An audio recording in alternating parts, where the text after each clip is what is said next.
Welcome to Clocked Out, a show for watch enthusiasts where we discuss the personal stories behind timepieces and reveal the significance they had to the wearer. And today I'm with my guest, Evan Jarzinski. He is a fellow Chicago native, big watch enthusiast, watch collector, and actually a watch seller. So Evan, welcome to the show. Thank you so much for coming out. I appreciate you being here. Thanks so much, Tom. Pleasure to be here. Have not done one of these before, so we'll see what happens. Which is surprising to me because you seem very knowledgeable on the topic. And again, I think I discovered your Instagram.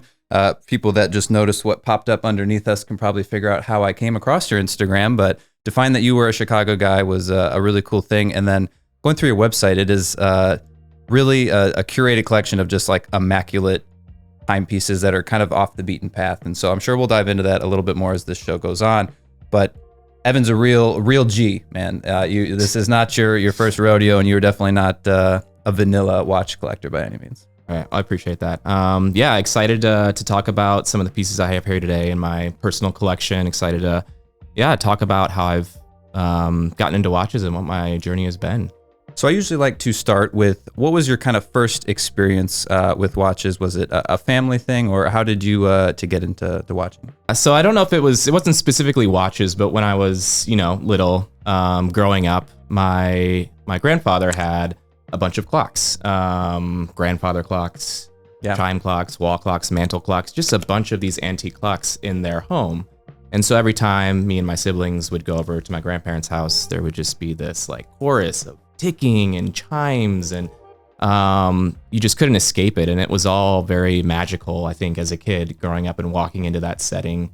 And so I think, from a very early age, there was that sort of influence of timepieces and something that was very present in my life.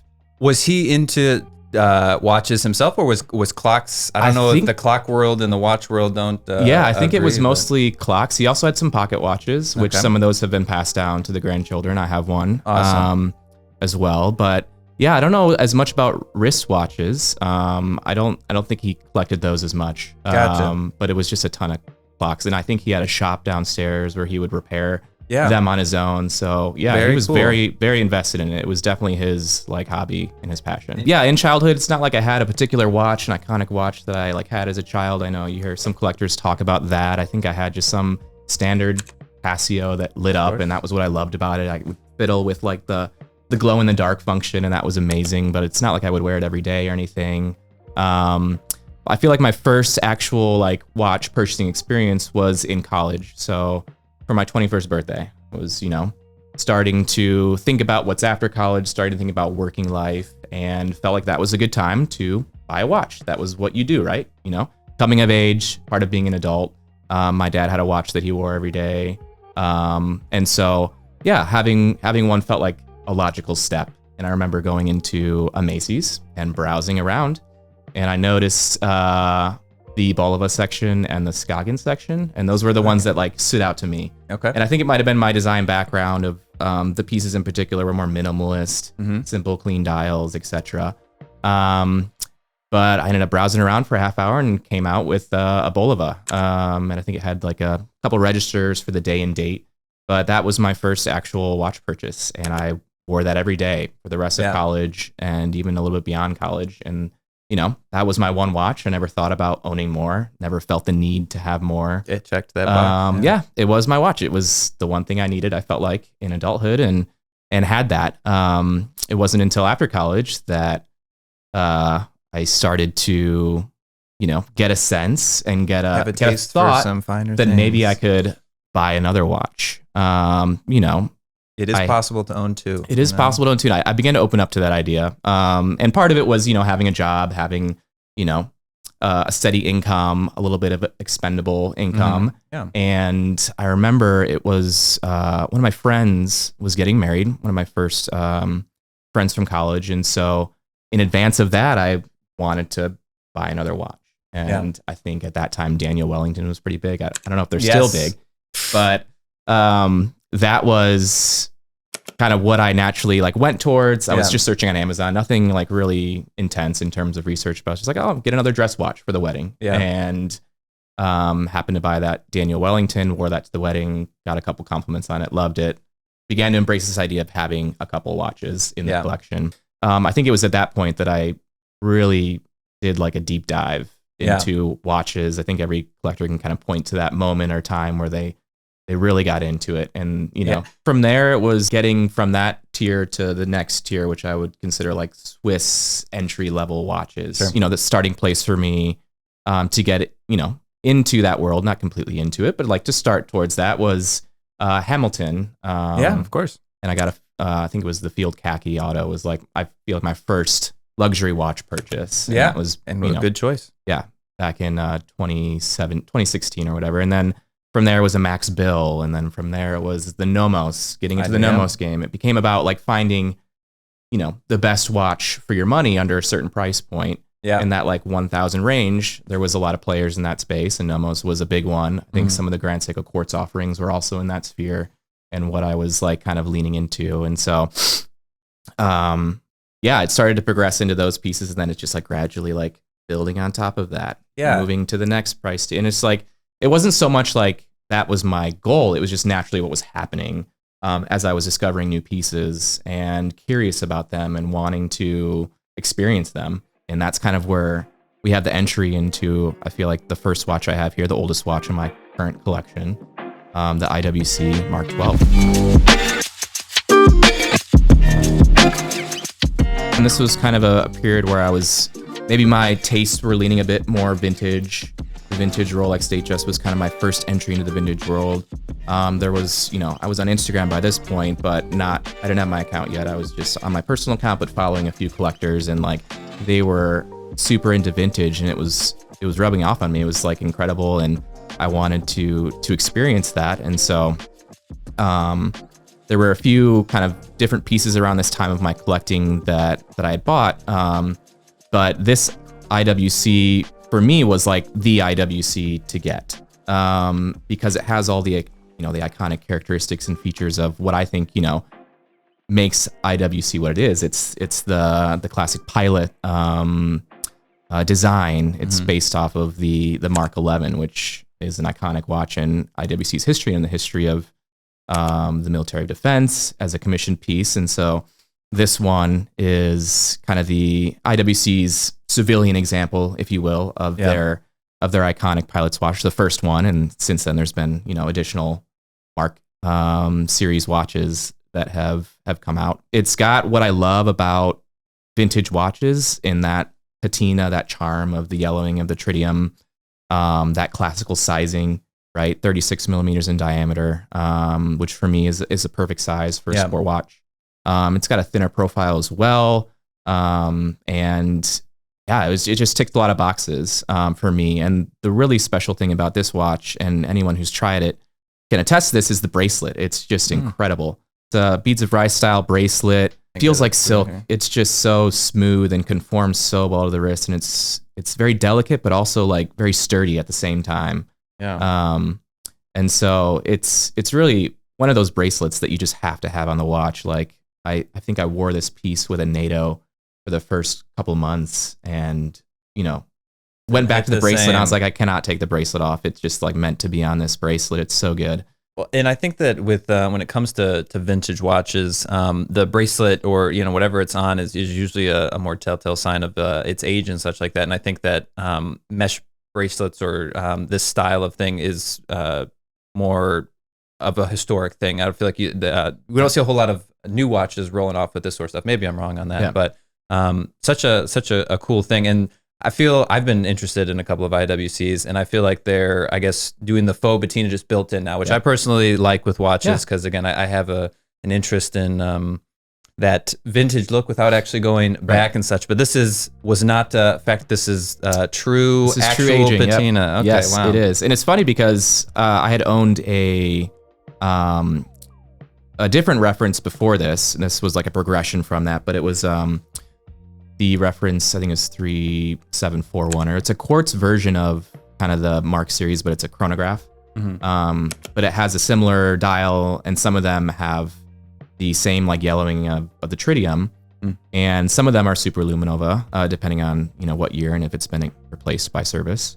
But I remember when I was first looking into these, I did not like the yellowing at all. I was very like not into tritium. I'm like, what? You want to buy a watch with like yellowed markers and like brown dials. Like, no, that's not like that cool. Yeah, I want to have a watch that looks new, you know, and doesn't have any damage.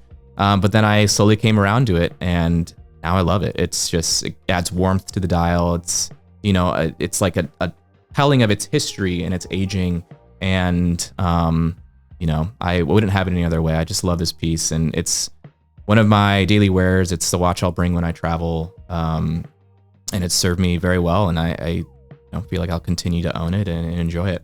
The watches in front of me, there are so many great brands and a bunch of different just vibes in general. And so let's keep moving on here. Yeah. What was the next step from this, and what were you thinking when you were headed into it? Yeah. So like I said, kind of spent this time in vintage and neo-vintage pieces, and kind of, I guess, tangential to that, I was also very interested in, you know, experiencing the icons from different brands. So I think at one point there was a Reverso that I had. At one point, you know, it was El Primero from Zenith. Like that was kind of my focus and what I was interested in experiencing. But all throughout this time, I don't think I had ever really looked too much into precious metal pieces. I think I was very much playing in the steel sport watch sphere, and, you know, really enjoying taking the steps. Taking the steps. And I think at one point I had a rose gold Longines flagship that I had briefly owned, but didn't really get along with it too well, and ultimately sold that one rather quickly. But, you know, around this time, started to get more comfortable and warm up to the idea of having a yellow gold watch in my collection. And so as I started to look into that, there's one brand for me that is almost synonymous with yellow gold, and with just that being the foundation and the core of their collection and their ethos, and that's the Cartier.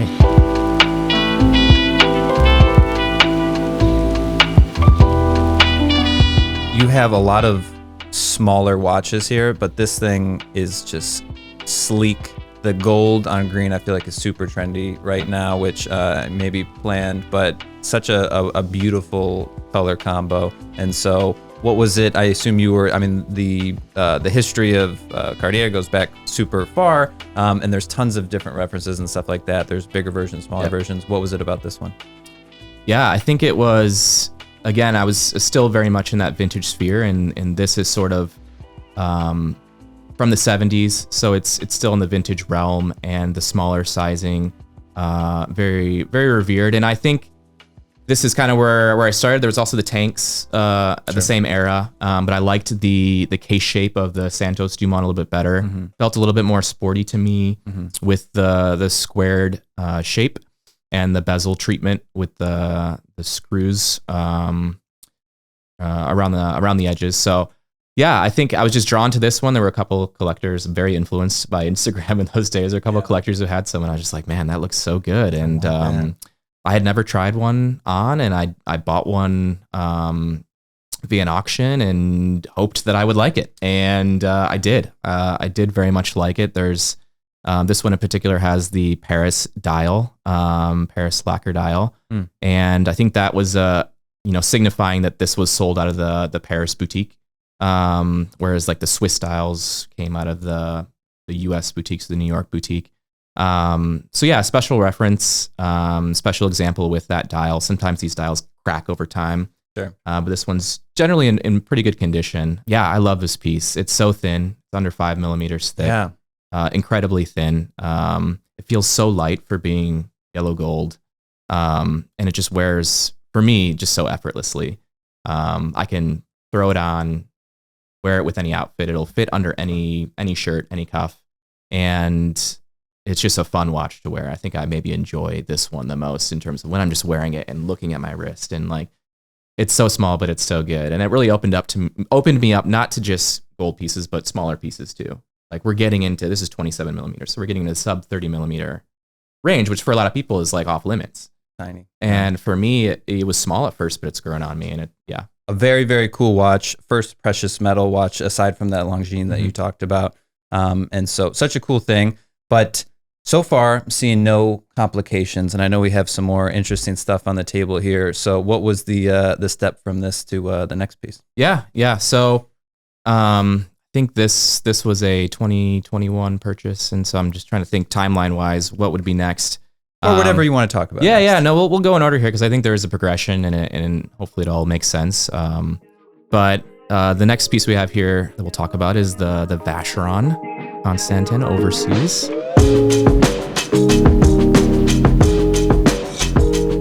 For me, was my first, I guess, integrated bracelet watch.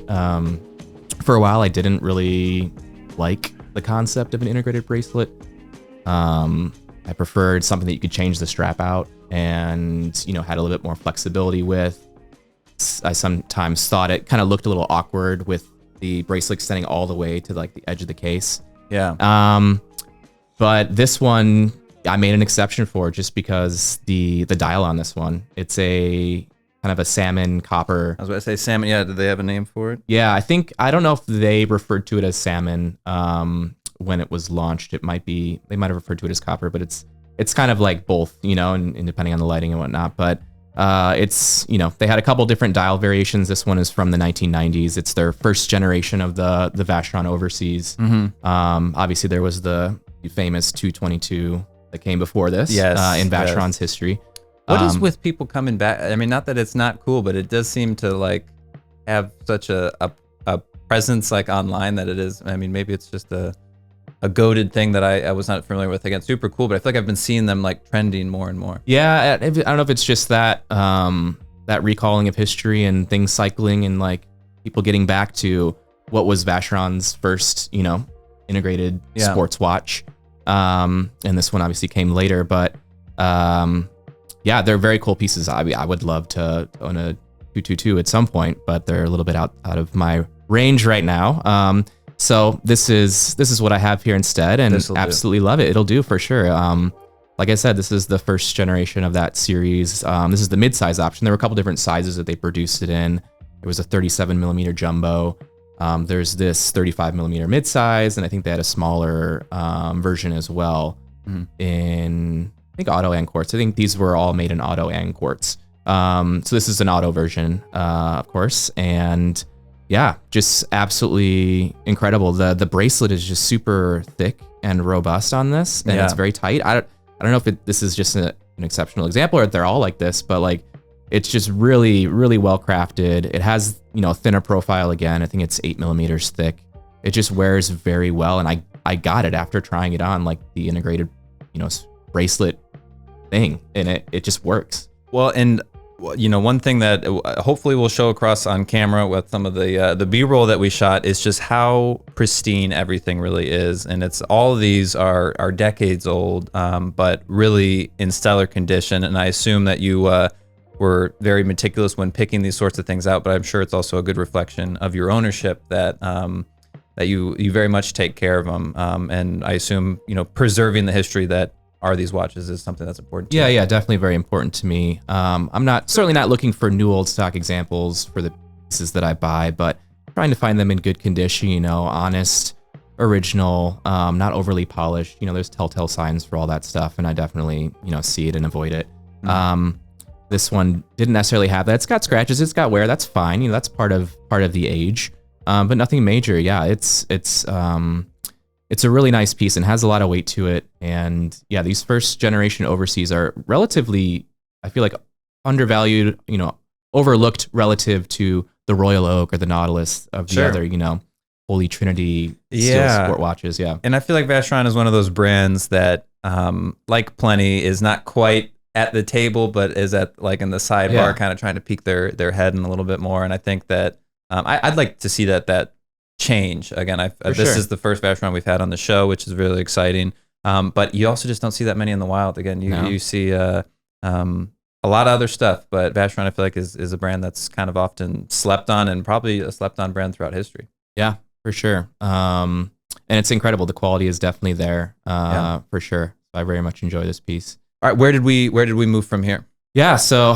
that was the kind of foray into the integrated bracelet watches. And then I think, experiencing the thinness of that and some of the pieces before it, the Santos Dumont was super thin. I think I was just starting to realize, man, I'm really liking thinner watches that feel more seamless on my wrist.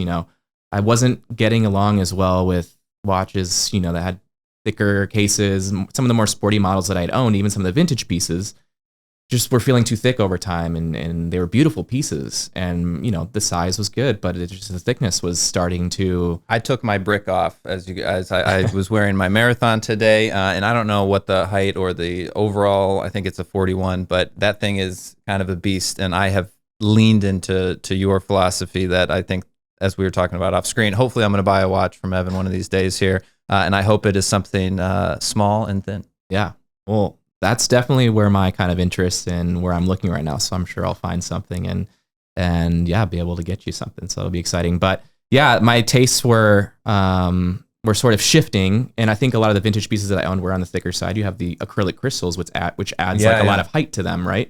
Those vintage Datejusts have an extra 2 or 3 millimeters from just the crystal alone, so they just sit taller on the wrist. Even though the mid case itself is actually, fine. It's not overly thick, and so I was, starting to move away from those pieces, sell off those pieces in my collection for the thickness and also just general like vintage fragility kind of things. I was wanting to move away from vintage and start to get more into newer watches or neo vintage where they were thinner and just felt a little bit more sturdy. And so I think the next watch on here that we have, the Breguet, is an example of kind of that, those tastes evolving and this being one of the next purchases that I made.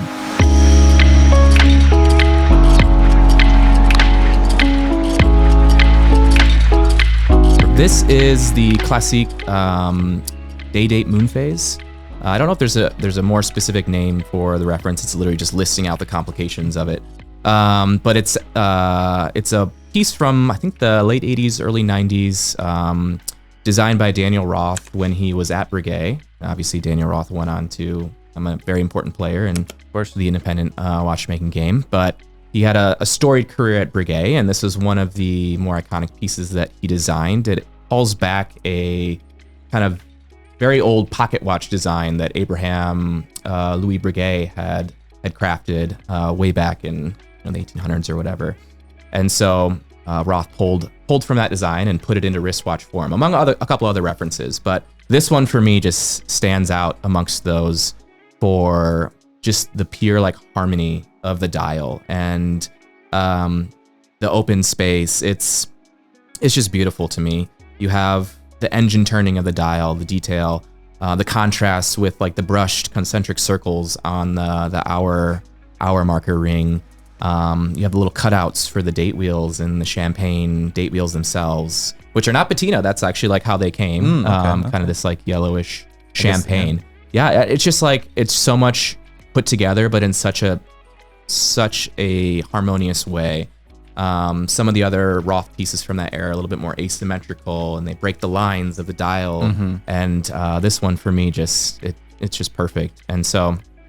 It hit that note also of just being thin, right? This one again, I was about to say a lot of complications in there, and the fact that it's remained thin, and what is the overall diameter of this? This one's a 35.8 millimeter diameter, so just a hair under 36. 0.8, who does that? Yeah. I know, I got the exact numbers, everything. You know it. Well, all up here. That's great. I was pulling on last episode. I was trying to like reverse Google search to find out some of the model numbers on some of the watches. So I'm glad that you know your stuff here. Well, and again, I think that at least maybe in comparison to some of the ones we've seen now that we have some complications, the overall just detail involved in on this one it just shows through. And again, I think with a lot of people that get into watches, from across the room, this is a watch. But when you get up close to it, I'm sure this is a watch that you could stare at for an hour, 2 hours, and still find new things about it that you that are interesting, and just a nice level of detail that is not totally a given with all of the watches. Right. It's a dress watch, but somehow they've managed to put so much into it, and just so much technical excellence with the dial, with the case, even the coin edge around the case is incredible. And is this a guilloche dial? Is that what they call it? It's engine turn guilloche. Okay. I think there's a couple terms for it, but gotcha. Yeah, it's just stunning. It's so dynamic in the lighting. It just pops, and then the circle for where the hour markers are like dark and some light. Yeah. So I'm like, this is one that just like sparkles almost on the wrist, and it's super nice, lovely to wear, and started to, like, as you've already mentioned, started to get more on the complicated side of things for me. Yeah. Whereas before I didn't own very many complicated watches, but this piece was sort of the entry into then, looking for thinner pieces. Yeah. More comfortable with precious metal. This is white gold, obviously. It's not as in your face gold as a yellow gold. But has that thinness, neo vintage era. It's starting to like all fit together and where my tastes are like evolving and turning towards.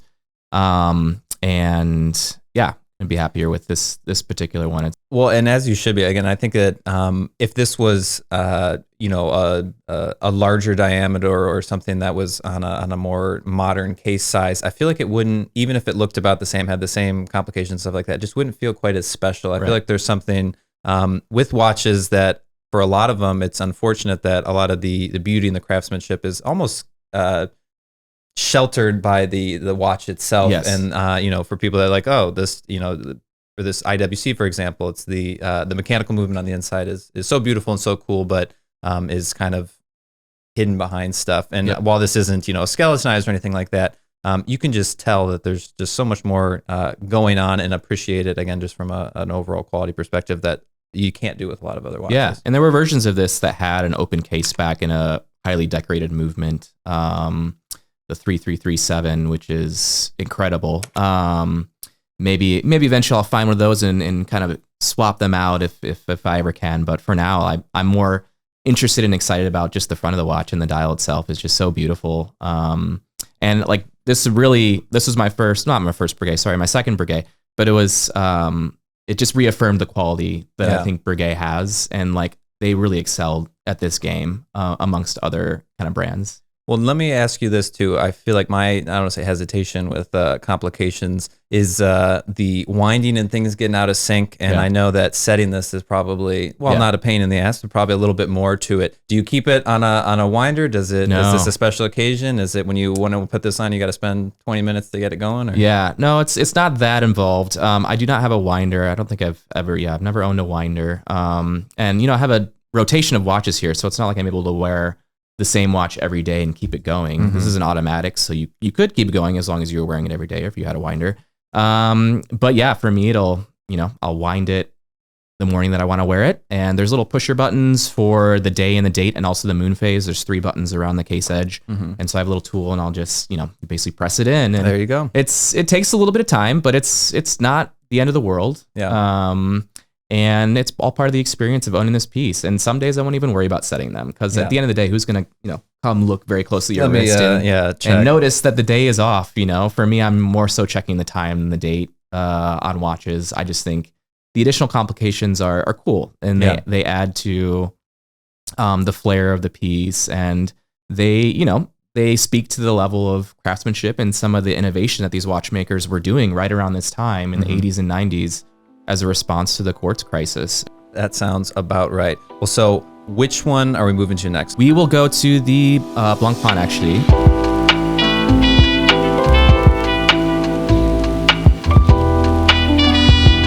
Kind of became aware of Blancpain many years ago. I had a very good friend of mine who was looking for a watch, and I helped him purchase one, and he ended up getting a Blancpain two-tone with the date indicator. I forget what the reference was. It might have been 1151. But anyways, smaller 34 millimeter diameter, just like this one, white dial. Very simple. It had the bracelet as well. But I remember helping him get it and thinking, oh yeah, like it's a nice watch. It's a little too small, a little too simple for me at the time. And I just didn't really like it, to be honest, for myself. As I began to go towards smaller case sizes, more precious metals, Blancpain began to open up to me. They also, I think, relatively speaking, in terms of value for what you get for some of the complications they do, are one of the best on the market in terms of these pieces, especially from the 80s and 90s, that Beaver era, where he coined the slogan, since 1735, there's never been a quartz Blancpain, and there never will be, and very much like a direct response to the quartz crisis, and a sort of, like we're not going to be defeated by that. We're going to press on, and we're actually going to do some really cool things. And this was one of the 6 masterpieces, as they're called, of complications that came out of that era from Blancpain. So we have an ultra thin time only watch was one of them. We have a triple calendar. We have the split second chronograph, and the perpetual calendar, the flying tourbillon here, and then there was a minute repeater as well. So all 6 of those, very complicated watches. The ultra thin maybe not complicated, but the ultra thinness of the movement. Sure. Were all produced in that era and very special pieces in the history of Blancpain. And so, as I was playing in that sphere of Breguet and thinner kind of dress pieces, I naturally turned into Blancpain. Had a couple collector friends who were very much into this brand, and so I was like, all right, let's see what it's all about. Dig deep into it again and see what I find. And there was, amongst those examples, the perpetual calendar and the flying tourbillon were the ones that stood out to me the most in terms of things that I really liked. And I especially liked the tourbillon, because who doesn't like a skeletonized flying tourbillon on their watch? I mean, the tourbillon movement by today's standards is not much of a necessity. It maybe is a flex, as you say, but it's very cool to look at. It's this living thing in the dial, and they've given a beautiful view of it in this particular watch. And I just, it's fun. It's a little loud.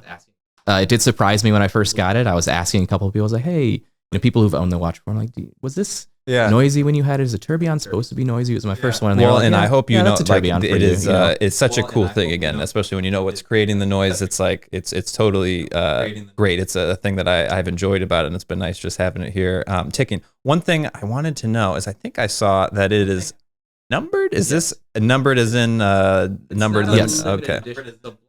It's not a limited edition. So Blancpain, back in that day, I don't know if they still do, but they numbered their cases. There was a point where they sold sets of the 6 masterpieces, and I think those had a limited number of sets that they sold. And so I forget if there was a separate indication on the back of the dial that indicated it was part of a set. But these, in general, these pieces are produced in lower quantities. And so you're not going to see, I forget what number that is. I think it's under 100, right? That number, and I don't think they produced more than a couple hundred of these during that time. So it was just their serial system, I guess. And they were producing these in smaller quantities because they were very complicated watches, very expensive watches. It's not like they were mass producing them at that time. So well, and I feel like as we get pretty close to our last one on the table here, again, it's been a fun journey of increasing complications and increasing dressiness, and kind of, again, more a little bit off the beaten path. Is this, I assume, maybe not a weekend wear? Is this busted out for special occasions, or what's your wearing philosophy? It sounded off screen that you were down to throw this with that, and don't treat this as this is a very special occasion only type thing. But how do you decide with such cool stuff what to throw on in the morning? Yeah. So as I was saying, I just love that juxtaposition of wearing a dressy watch with casual clothes, in the same way that I feel like some collectors like the juxtaposition of wearing a sport watch with a suit, right? You get that a lot. I think it's just that play on mixing those two worlds together that you can do with watches. And so for me, I have these on very nice straps from Moleskine, and they're a strap maker out of Belgium. They do incredible stuff. I think all of my watches on straps have these straps. I think, from what I've experienced, they're the best quality, nice and thick, very supple. And so what I do is I try to find the perfect strap color for the watch, something that plays off of what's going on in the dial. For this one, it's this sort of tan color that I think pulls from the gold in the tourbillon and the case itself. And done that with some of the other pieces. But in terms of what I decide to actually wear, it just depends on what my outfit is. If I think this color would go with my outfit, in terms of what I'm wearing, I try not to put something on that's gonna totally contrast with what else I have on. So this would probably go with a warmer color shirt, or if I'm wearing earth tones, etc. I would probably want to put this watch on. But there's no limit. There's not a special occasion that I'll reserve this for. Each of these watches is in a constant rotation, and every morning, it's a decision, on the cuff of what I'm wearing. And well, and I like that. I'm sure you can, especially with more vintage pieces too, the hesitation to maybe bring things out. Yes. And I think that, especially with watches, these are not, cheap things. You don't want to scuff them up. You don't sometimes even want to be totally cognizant that it's there. Yeah. But at the same time, if you're gonna just have it sit in a closet and collect dust, that's not what watches are Right. for. They're for being enjoyed, and so it's great to hear that you wear everything with you have love for them the same way, and they all get the same amount of wrist time. So as we close out here, I hear this is a new acquisition for, is this a personal piece, or is this a piece that is maybe available to the public? This is a personal piece, latest acquisition. I have not teased this on my Instagram yet. I probably will have by the time this episode is out in the wild. But yeah, this was my most recent personal collection purchase. This is an IWC. It's a perpetual calendar. I think the official model name is the Romana, and the reference is 2050.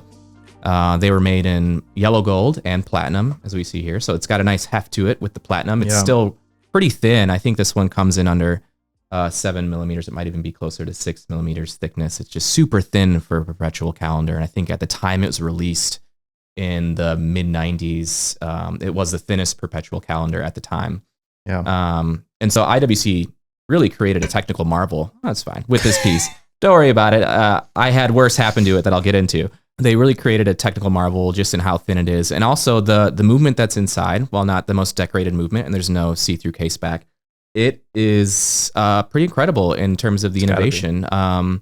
Because what makes this one special, one, it's a manual winding, which is not common for perpetual calendars. And frankly, for some might seem counterproductive to what a perpetual calendar is. You want it to constantly be running, and you can't put this on a winder. Yeah. So you almost have to wind it every day. But in order to overcome that, what they did with this particular module is they added in a single push button. There's only one push button on the side of the case, and you push it, and it advances everything. It advances the date, the day, and the moon phase, and then eventually the month as well.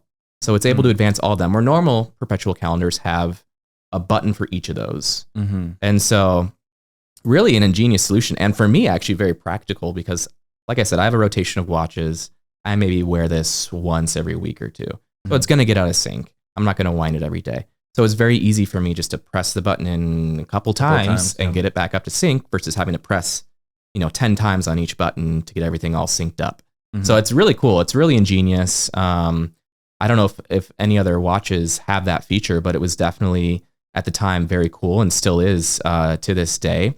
And yeah, it's got a nice kind of grayish dial, which is a little bit different. It's actually a really attractive dial. I feel like, again, a little understated, but a very cool. And again, it's so, you can see things in pictures, but then when you actually do have it in front of you, it really does kind of hit different. And I feel like this is one of those pieces, as I commented off screen, I don't even know what it is. I feel like there's got to be diamonds in there or something like that on the moon phase. It's the sparkle of the moon phase. I think I don't know if it's actual aventurine or if it's faux, but it's it's a play on that particular material that was used for some higher end watches on their moon phase indicator. So yeah, it's really cool. It's beautiful. The hands are blued. The dial feels very spacious. It just balances all very well. And yeah, it's great. The thinness is amazing. And that kind of like balance of the thinness of the watch, but the heft of the platinum, for me, it's just really cool. And so I was very excited to add this piece. And so the story goes, a couple of days into owning it, I was sort of playing around with it, having some issues with setting it. And, I had it down in my living room with another watch, was taking a couple photos of them, comparing them. And then I went to pick them up. And I had both of them in my palm. I didn't really have a good grip on them. And I just started walking. And this one slipped out of my hand and fell right onto my hardwood floor, bent the lug in pretty significantly. And this is a platinum case.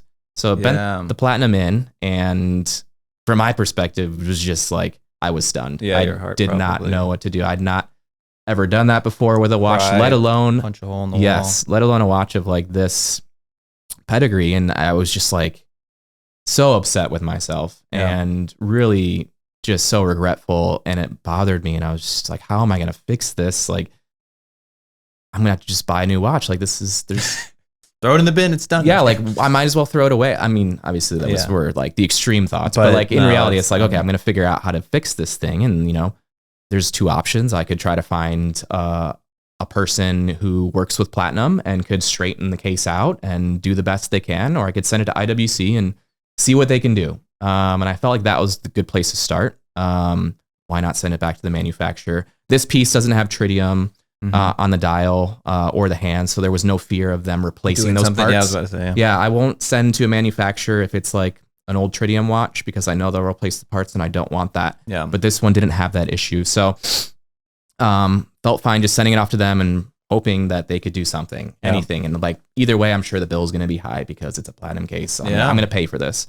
So we sent it off to them, and in a couple weeks got back the estimate. Very scared to open it, but I opened it up, and obviously, to no surprise, they were going to charge me for a full service, because that's pretty much what they do. Sure. They had sent it off to Switzerland to have their watchmakers take a look at it because it's a complicated movement, but they were going to charge me for the service, but then the lug repair was complimentary, which very much surprised me. I was not expecting that. They were including it as part of the service, and I was like, are they going to do a good job if they're just going to do it for free? I was expecting to pay thousands of dollars to repair this thing. So I was a little bit taken aback by that. And again, it was just like, all right, let's see what they do. I'll pay for the service. Yeah. You know, you wonder if it was, if watch manufacturers, when they see some cooler pieces, you know, come in, if there's a little bit of, not like nostalgia, but like, we enjoyed this to some degree too. It's not like you're, you know, fixing another BMW 3 Series. It's like something a little bit more unique and special comes in. And again, maybe I'm sure you can't run a business off of charity, but I mean, it was very nice of them. And you hope that the guy that was servicing this watch, you know, at least had a little grin on his smile while he was doing it. Yeah, for sure. You know, I was double checking with the service rep. I'm like, so they're gonna restore it back to the original condition, right? Like, she's like, yes. You know, that's what the watchmakers are trained to do. They're going to make it so it's as new when it was from the factory. Like, that's their goal. And I was like, all right, let's see what happens. And so, you know, waited, 8 or 10 weeks for it to finally finish. And I just got it back like 2 weeks ago, or actually last week. And it was very like hesitant and excited at the same time to see what they did. And honestly, they did a pretty good job. All things considered, it's not perfect, but the lug's more straightened out now. And it's very passable. And I feel good about wearing it now, whereas if it was a noticeable bend, I just could not feel good wearing it, you know? But I'm very much, excited to have it back, and excited that it's fixed up and wearable now. And Well, and so is this, I mean, you say you've had this for a little bit of time now. I assume it was gone for a little bit of time. Good to be back. I usually like to ask people, you know, what is next for the collection? Again, I think you obviously have quite the collection, and I feel like you're starting to, you know, anything past this, I don't want to say is like excess, but you've done so many great things. So what stone is unturned for you? Ooh, yeah, there's a few. There's a few stones unturned. I actually have one coming in the next few weeks. Okay. And I can share it because I think maybe by the time this comes out, it'll already be there. But one space I've not really played in is Audemars Piguet. I have not owned an Audemars Piguet. And there's really two kind of main avenues of interest to me with that brand, and comes from around the same area, but like the 80s and 90s. One is their perpetual calendars that they made. And then the other is the Royal Oak, which is one of the most iconic watches of all time, right? Incredible piece. And I was actually able to try on a Royal Oak for the first time a couple months ago from another collector friend in Arizona, Meticulous. Shout out to him. But really, for a while, same thing with like Rolex in the early days for me. Just did not get it. Like, it's a hype watch. You know, it's no good. Like, I just don't want to go there. Don't want to pay up for it. It's not going to be worth it. But then I tried it on finally after years and realized how special it is on the wrist. Like, the angles in the finishing is just incredible. And so I've been looking around for one for, you know, a couple months now, and was finally able to find a reference that I'm very excited about. So look for that on the horizon for me. You guys are going to have to follow him on Instagram. And so on the topic of that, how do people get in touch with you? So there's a couple different ways. I have a website, obviously, that I will sell some pieces through. So I have an email and WhatsApp number there that people can reach me. Also Instagram, very responsive. I'm constantly on Instagram throughout the day, conversating with people and keeping up with what's going on in the watch community. So always checking that. They can reach me through there as well. And if collectors are ever visiting in Chicago, I'm always happy to meet up as well in person. Evan, I just want to thank you for your time today. Thank you for bringing in such a wonderful collection. Again, I probably hype everybody up, but this is a lot of really special stuff, and I appreciate you bringing it here so I could take a look at it with my eyes here. Yeah, thanks so much. This was really fun.